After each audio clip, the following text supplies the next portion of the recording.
Good morning, everyone. I am Daniel Khan, and as CEO of Unilever, it's my privilege to walk you through our strategic commitment to environmental, social, and governance principles that we follow. This is more than a compliance exercise. ESG is how we future proof our business, lead with purpose, and create long term value for our stakeholders. Today, I will share how ESG is the heart of our competitive advantage during innovation, investor confidence, and consumer trust. We will explore our 2024 ESG findings, the strategic priorities we have set, the challenges we have faced, and how we have turned them into opportunities through bold, such as reaching net zero by 2039 and transforming our plastic use through initiatives like Loop. Unilever is proving that responsible business is good business. At Unilever, ESG is not a side project, it's central to everything we do. Let's break down our ESG pillars. Environmental. Environmentally, we have focused on footprint reduction since 2008.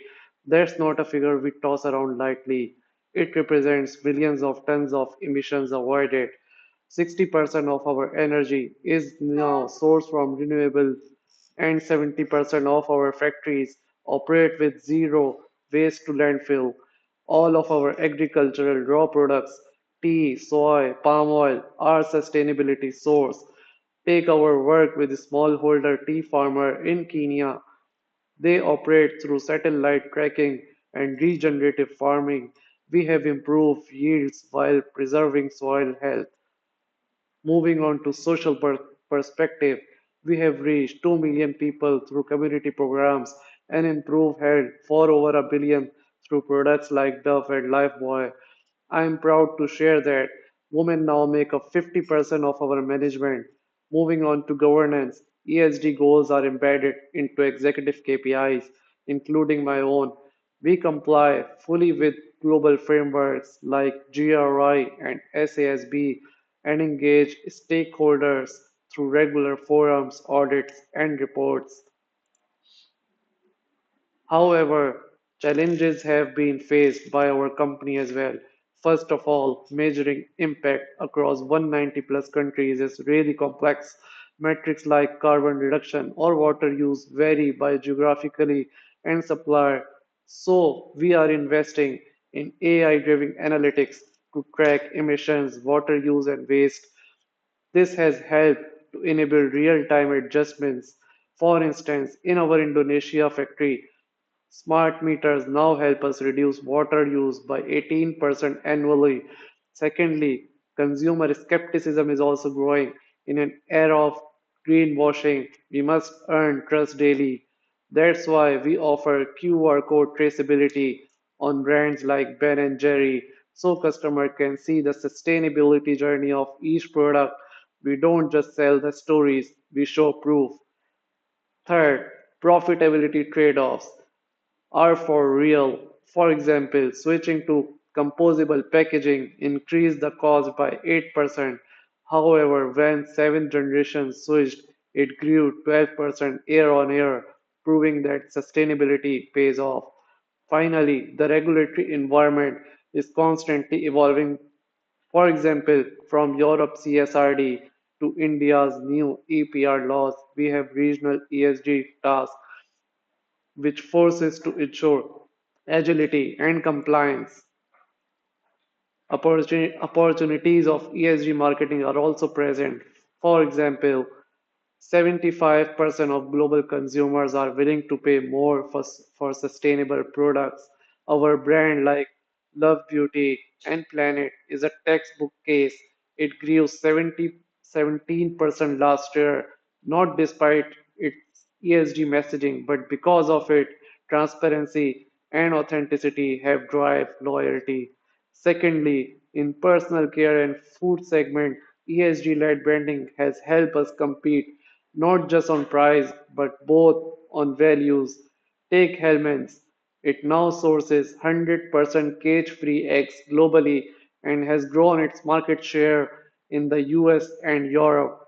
Thirdly, we have raised over $20 billion in green bonds and sustainability. Our strong ESG rating has attracted institutional investors like BlackRock and ESG focused funds globally. Lastly, in the last year, we launched 15 new products directly aligned with health and environmental goals like biodegradable Domestos bottles and high efficiency dish soaps.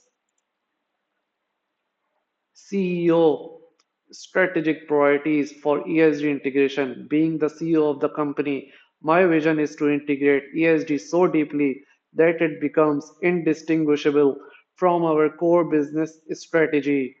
For example, my first priority is to have a clear environmental and social purpose.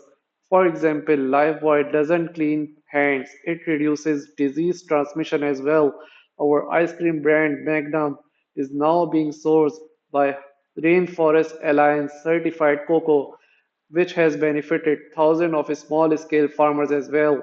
My second priority is radical transparency. We are committed to quarterly ESG reporting, not just glossy reports, but data backed updates on energy use, gender equity, and supply chain emissions. Moving on to my third priority, which is based on fostering collaboration with stakeholders. We have partnered with Ellen MacArthur Foundation, WWF, and governments. Loop, for example, is a pilot program that encourages consumers to return empty packaging for refills, scaling circularity through behavior change. My last priority is authentic investment. This year alone, we have allocated $300 million to sustainability initiatives from solar powered logistics in India to women's entrepreneurship programs in Nigeria. These aren't making marketing stunts, these are systematic commitments. My role is to ensure that we stay bold, stay humble, and stay accountable. Let's now look at our ESG personal findings, a visual summary of our biggest impact stories. For example, we have reduced virgin plastic by 58%. That's over 100,000 tons of avoided plastic, plus 30% of our plastic is now reused thanks in part of our Loop initiative. Think of it like a library system for packaging, return, refill, and reuse.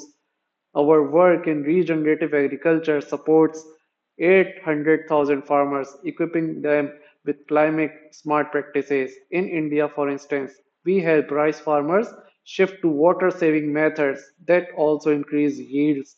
On the social front, over 1 billion people access improved health and sanitation thanks to brands like Lifebuoy and Dove.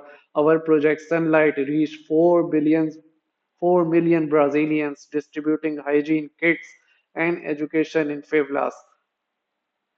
Environmentally, we preserve 121,951 football fields of rainforest and reduce water usage by 20% in production process by reusing grey water in rinse cycle.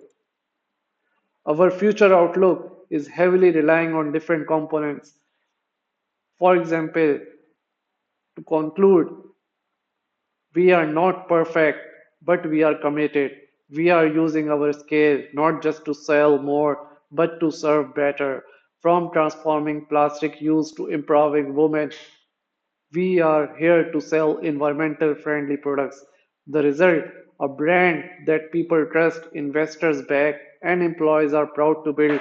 We have seen this in the last few years when we have focused on sustainability.